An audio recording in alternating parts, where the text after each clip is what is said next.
இப்போ இயேசு கிறிஸ்துவை ஏன் நம்ம ஏற்றுக்கொள்ள வேண்டியதாக இருக்குது, ஏன் அவரை பற்றியுள்ள தாகம் நம்மளுக்கு வர வேண்டியதாக இருக்குது என்பது காரியத்தை பார்க்கும் பொழுது, நானே வாசல் என்று தேவன் அங்கு அடையாளப்படுத்துகிறார். அடுத்த காரியத்தை நம்ம பார்ப்போம். யோவான் 10வது அதிகாரத்தில் 11வது வசனத்தை பார்ப்போம். நம்ம நானே நல்ல மேய்ப்பன், நல்ல மேய்ப்பன் ஆடுகளுக்காக தன் ஜீவனை கொடுக்கிறான். தேவன் தன்னை அடையாளப்படுத்தக்கூடியது மேய்ப்பனாக தேவன் அங்கே அடையாளப்படுத்துகிறார். தன்னை மேய்ப்பனாகவும் தான் ஜீவனை கொடுக்க போகிறவராகவும் தேவன் அங்கே மறைமுகமாக அடையாளப்படுத்துகிறார். காரணம், அவர் தம்முடைய ஜீவனை நம்மளுக்கு தந்ததினாலே அன்பு இன்னதென்று நாம் என்னதை அறிந்திருக்கிறோம். அடுத்த வசனத்தை போவோம். 5வது ஒரு காரியத்தை நம்ம பார்ப்போம். யோவான் 11வது அதிகாரத்தில்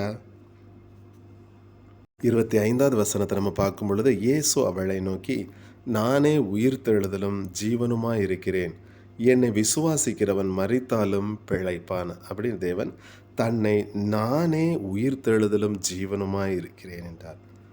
தேவன் இதில் 5வது காரியமாக தன்னை அடையாளப்படுத்துகிறார். அடுத்த காரியத்தை நம்ம பார்க்கக்கூடிய நேரத்தில் இதே யோவானில் 14வது அதிகாரத்தில் 6வது வசனத்தை பார்ப்போம். அதற்கு இயேசு, நானே வழியும் சத்தியமும் ஜீவனுமாக இருக்கு, என்னை இல்லாமல் ஒருவனும் பிதாவினிடத்தில் வர்றான். அப்போ அவர் அல்லாமல் நம்ம எங்கே போக முடியாதான்?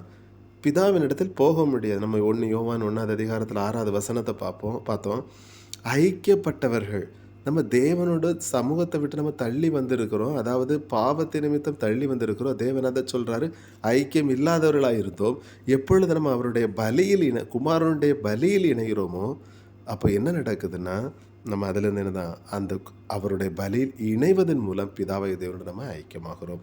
ஸோ குமாரனுடைய பலியில் ஐக்கியமாகிறதன் மூலம் தேவனோடு நம்ம ஐக்கியம் ஆகிறோம். ஸோ அவர் நானே வழியும் சத்தியமும் ஜீவனுமாக இருக்கிறேன் அப்படிங்கிற தேவனுடைய வார்த்தையாக அங்கே அடையாளப்படுத்தக்கூடியார். கடைசி பார்ப்போம். 7வது காரியமாக தன்னை நானே என்று அடையாளப்படுத்தக்கூடிய ஒரு காரியத்தை பார்ப்போம். யோவான் 15வது அதிகாரத்தில் 1வது வசனத்தை பார்ப்போம். நான் மெய்யான திராட்சை செடி, என் பிதா திராட்சை தோட்டக்காரர். அது இதில் 5வது வசனத்தை பார்ப்போம். நானே திராட்சை செடி. அப்போ தேவன் இதில் அடையாளப்படுத்தக்கூடிய பார்க்கும்போது தன்னை நானே நானே என்று 7 இடங்களில் தேவன் தன்னை அடையாளப்படுத்துகிறார்.